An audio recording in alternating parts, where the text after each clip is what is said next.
So in 8.4, we have all these different graphs with these different forms of the equation, and they match to be a particular shape. So you may have looked ahead or looked in the textbook, and so some of them are very different. Right here, we're going to talk about cardioids. Now, cardioids, they call that because it's kind of shaped like a heart, like, you know,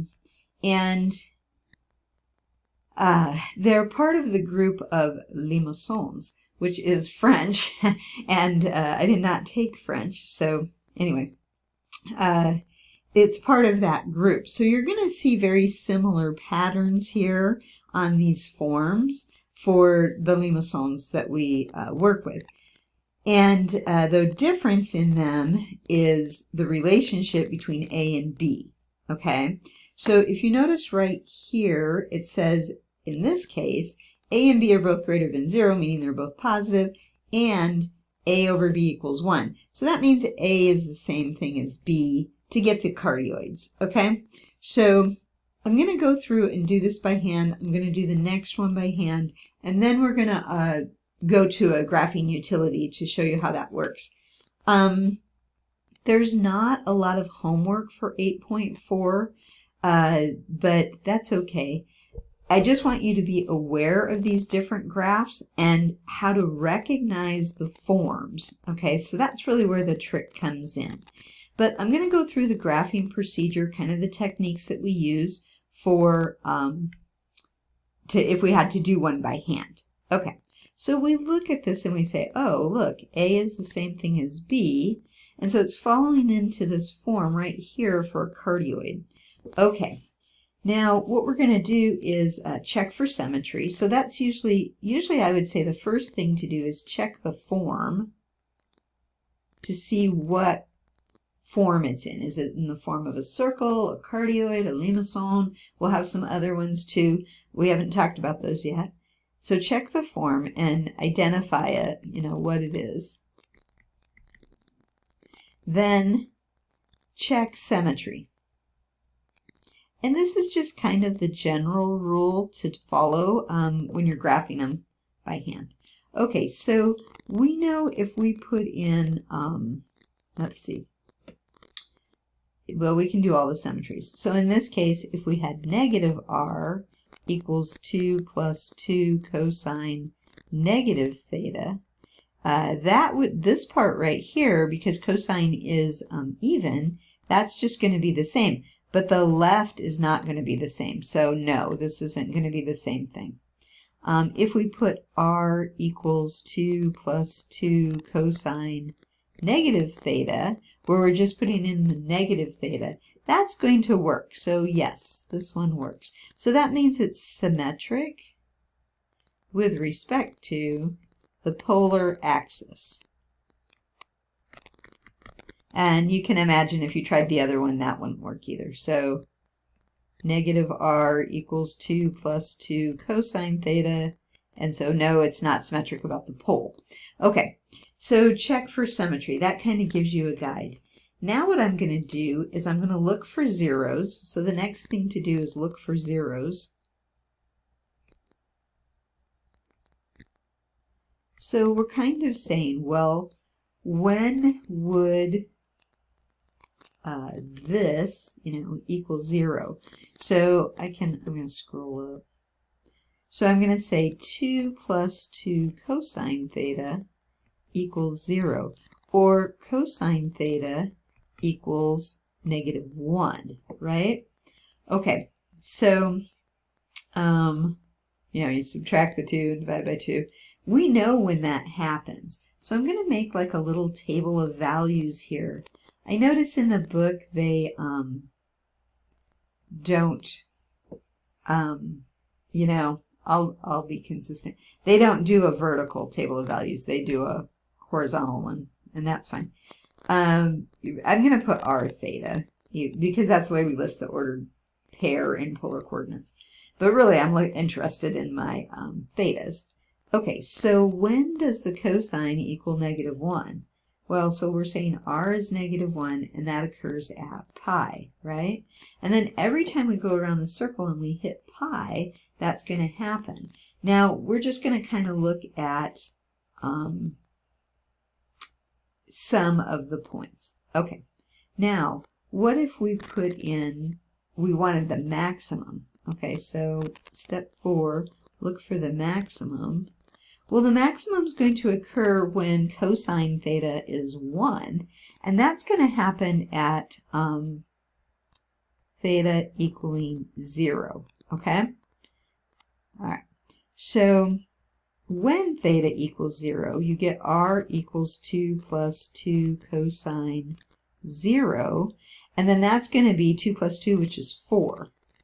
There's r equals 4. So I get 4 when it's an angle of 0, okay? Now, other than that, I can use some special angles.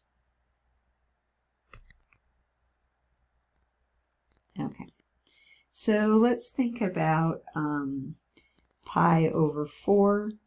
So let's say we put in pi over 4.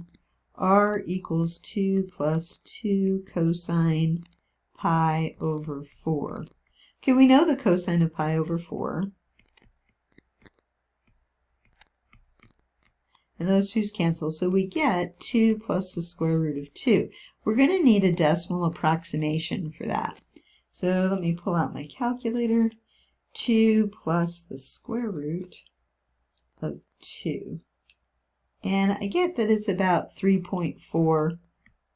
I'm only going to go to the nearest tenth because these are hard to graph as it is. Okay, now let's see if we want anything else. Let's look at, well, we're just doing these special angles, so I guess I don't need to number these. And these take a while to do by hand, okay? So you can kind of see that.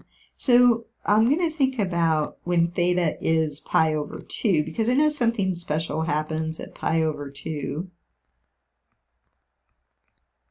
Now you might be saying, well, why didn't you use pi over 3 and pi over 6? And you can do that to get more points. We certainly can do that.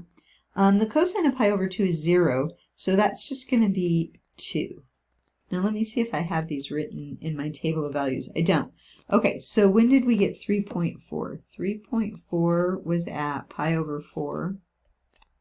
And then we just did one for pi over 2. And what did we get? 2? I think so. Okay, well, let's go ahead and use pi over 6. 2 plus 2 cosine pi over 6. Well, again, I know the cosine of pi over 6. That's the square root of 3 over 2. Those cancel. So now I have 2 plus the square root of 3, which is approximately 2 plus the square root of 3, 3.7. Okay, so let me put that on my table here.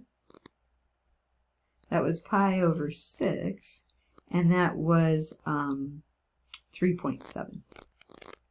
Okay, well, let's go with these and see what kind of shape we get.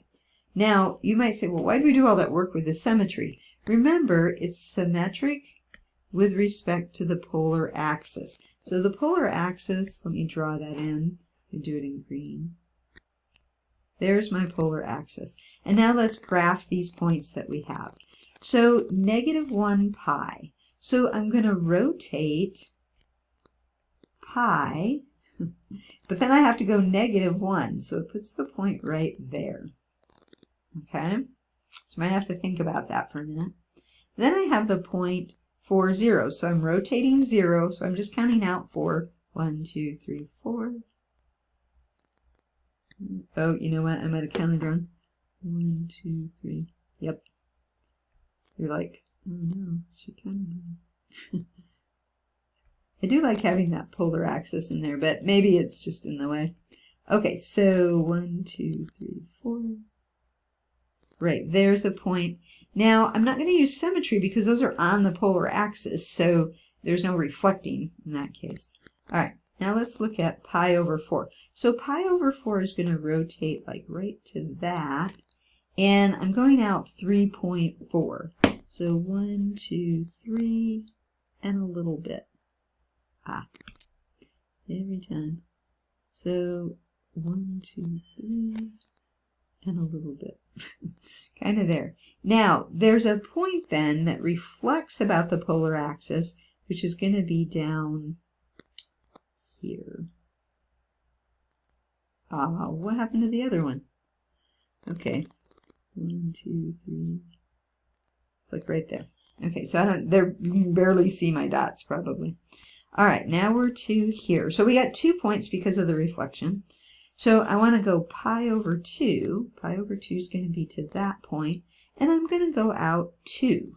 So I'm going to count 2 circles out, and I get one there. All right. It reflects about the polar axis, so I'm also going to have one down here. Okay. So you can kind of see where the shape's coming.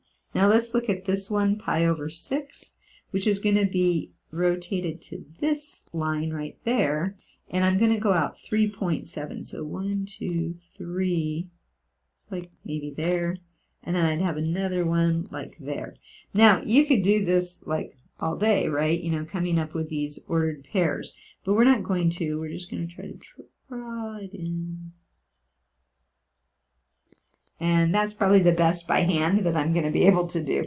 Okay, so they're a little tricky to do by hand to get the drawing in, but the concepts here are important about checking for zeros and checking for symmetry, what we've done before with other functions in rectangular coordinates. Okay.